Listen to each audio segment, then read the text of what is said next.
Bonjour, on va corriger les exercices 16 et 19, page 126. Commençons par le 16. Donc il s'agit de questions flash. Donc exercice 16. Lorsque c'est possible, répondre à la question posée. Petit 1. Dimitri mesure 125 cm à 8 ans. Combien mesurera-t-il à 16 ans? Alors on pourrait être tenté de se dire que entre 8 et 16, donc il sera 2 fois plus âgé. Et il pourrait mesurer 2 fois plus, donc ça ferait 2,50 m. Mais bien évidemment, ces grandeurs ne sont pas proportionnelles. La taille n'est pas proportionnelle à l'âge. Donc combien mesurera-t-il à 16 ans? Eh bien, on ne peut pas savoir. Parce que ici, les deux grandeurs ne sont pas proportionnelles. Donc on va répondre à côté, on ne peut pas savoir. On ne peut pas savoir.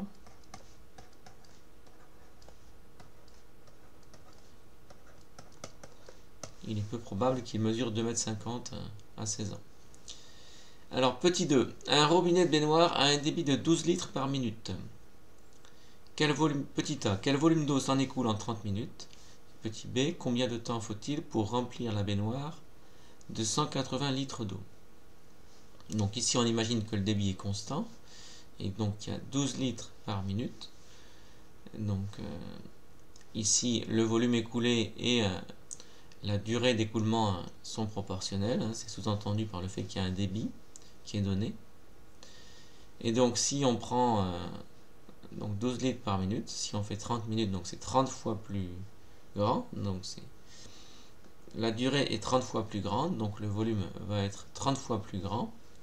Si on fait 3 fois 12, ça fait 36. On ajoute un 0. Donc, ça va faire 360 litres ici. V égale 360 litres. Ici, les deux grandeurs proportionnelles qu'on va mettre ici sont donc le volume en litres et la durée. Alors, parfois on met temps, mais en fait, il est plus exact de mettre durée. Donc durée en minutes. Donc ici, on sait qu'en 1 minute, il y a 12 litres. Et on se pose la question en 30 minutes. Donc le raisonnement qu'on a fait, c'est d'utiliser la propriété c'est 30 fois plus grand. Donc ça s'applique aussi pour le volume. Et donc 3 fois 12, 36, on ajoute un 0. Ça fait 360. Donc voici pour la réponse du petit A. Maintenant, petit B. Combien de temps faut-il pour remplir la baignoire de 180 litres d'eau? Là, on peut remarquer que 180, c'est la moitié de 360. Donc si on ajoute une colonne ici, 180, on voit que ici, il faut diviser par 2, autrement dit multiplier par 1,5. Et donc ça vaut aussi ici. Et donc ça donne 15. Donc la durée, ici, c'est 15 minutes. Alors on pourrait, comme je vous l'ai dit, mettre D. Souvent on met T, mais bon. Ici je vais mettre D, durée, parce qu'en fait c'est une durée. C'est pas un instant, évidemment, c'est une durée. Ici. Alors, petit 3. À vélo, je roule à une vitesse constante et je parcours 5 km en 20 minutes. Combien de temps me faut-il pour parcourir 7 km? Alors, la première idée qu'on pourrait avoir pourrait se dire, quand on a une situation comme ça, on pourrait calculer la vitesse. Sauf que, vous voyez, ici, c'est 5 km en 20 minutes. Donc, trouver la vitesse, on pourrait calculer la vitesse en km par minute. Mais ce serait assez pénible, ça va être un peu, faudrait faire ça. Alors ce serait possible, mais il faudrait faire 5 divisé par 20, bon. Donc ici, peut-être plus, même probablement plus pertinent, d'utiliser ce qu'on appelle les allures, c'est-à-dire de faire un peu l'inverse, et c'est de dire 1 km, on va le faire en combien de minutes? Donc ici, si on fait 5 km en 20 minutes, donc sachant qu'ici on a une vitesse constante, donc on a une durée qui est proportionnelle à la distance parcourue. Et on peut dire que, donc s'il y a 5 km en 20 minutes, on va trouver l'allure, donc dire 1 km. Pour parcourir 1 km, il m'a fallu combien de temps? évidemment, si je mets 20 minutes pour faire 5 km, 1 km, il faut diviser par 5, donc on l'a fait en 4 minutes. Donc ici, l'allure, c'est qu'on met 4 minutes au kilomètre.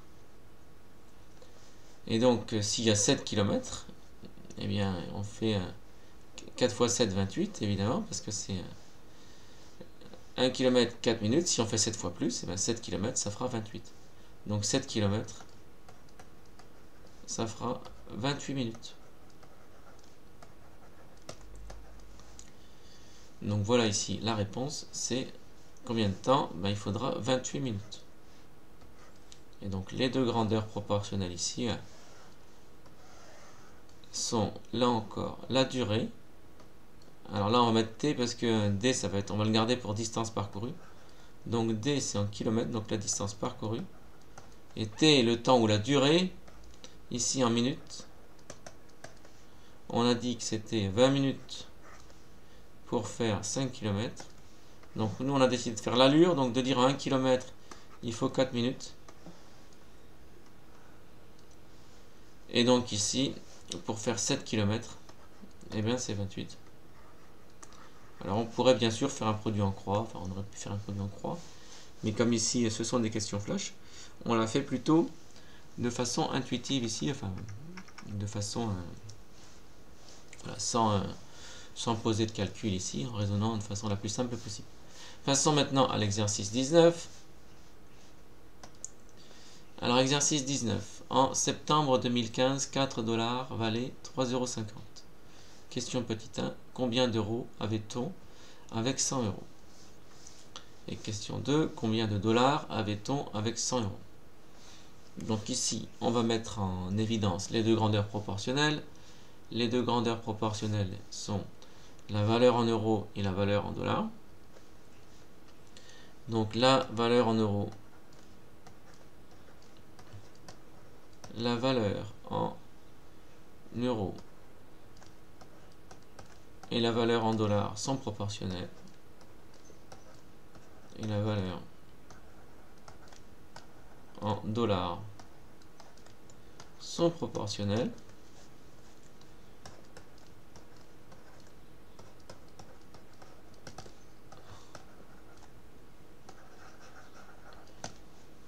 Donc ce sont ces deux grandeurs qui sont proportionnelles, donc on peut les mettre ici. Donc il y a donc valeur en dollars, en euros, bon, et ici valeur en dollars. Valeur en dollars.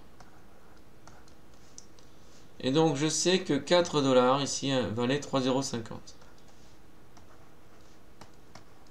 Alors je peux mettre une ligne ou l'autre, hein. Ça changera rien ici, on peut mettre on peut indifféremment mettre sur la ligne du haut la valeur en dollars ou en euros, c'est pareil, donc là j'ai mis en euros. Alors combien, donc ici on sait que 4 $ ça vaut 3,50 €. On est en septembre 2015 et on reste sur cette période. Donc première question.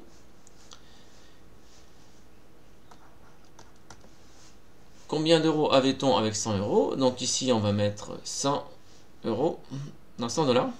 Combien d'euros avait-on avec 100 $? Donc on met 100 $ et on se pose la question, qu'est-ce que c'est que ça? Alors on pourrait faire un produit en croix, mais en fait il est beaucoup plus astucieux ici de se rendre compte que là on fait fois 25. Donc il y a 25 fois plus de dollars que 4, et donc ça va s'appliquer également à 3,5. Donc on va le rédiger comme ça. Donc on remarque que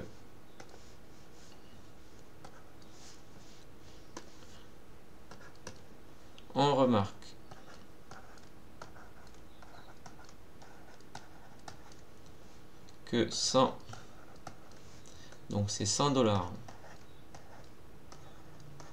c'est égal à 4 $ fois 25. Les deux grandeurs étant proportionnelles, on peut l'appliquer à 3,5. Donc maintenant, on fait 3,5, donc ce coefficient de 25, fois 25. On fait ça avec la calculatrice.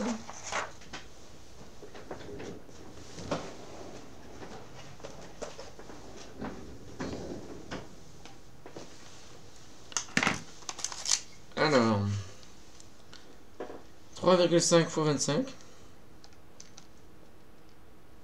Et on obtient 87,5.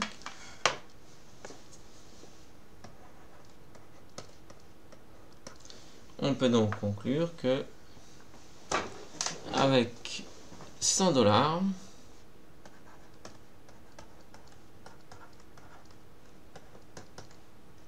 on avait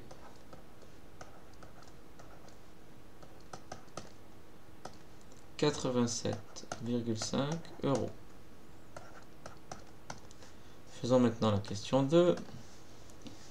Alors cette fois-ci, combien de dollars avait-on avec 100 €? Donc on a 100 € ici. Et on pose la question, qu'est-ce qu'il y a ici? Donc ici on peut faire un produit en croix, parce que vous voyez entre 3,5, alors bon, on pourrait faire autrement, on pourrait calculer le coefficient ici. Bon. Allez, ici on va faire un produit en croix. Donc je vais garder juste les deux colonnes extrêmes, donc je vais oublier la colonne ici intermédiaire là. Donc j'ai 3,5, 4, 100 et ce que je cherche ici. Donc comme les grandeurs sont proportionnelles, il dit donc on va mettre les produits en croix sont égaux. Les produits en croix sont égaux.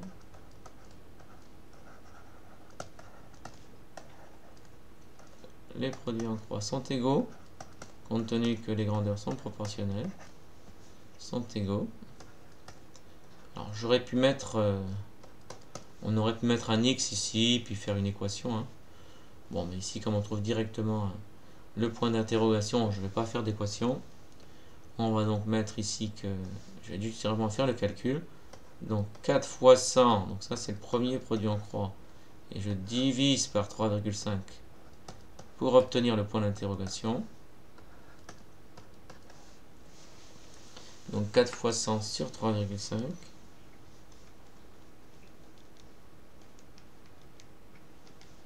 Et on obtient 114,29 environ. Donc la valeur exacte c'était 800 sur 7. Donc ça fait 800 sur 7. Alors oui, c'est une valeur fractionnaire, c'est pas un nombre décimal ici. Donc ça, ce serait donc la valeur en dollars. Mais ici, on va prendre une valeur rapprochée. La valeur rapprochée, on a dit que c'était 114,29 si on arrondit. 114,29. Et on peut donc conclure, ici, on va conclure là-haut.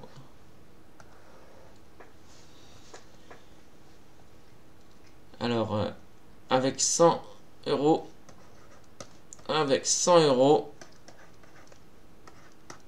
on avait environ 114,29 $. 114,29 $.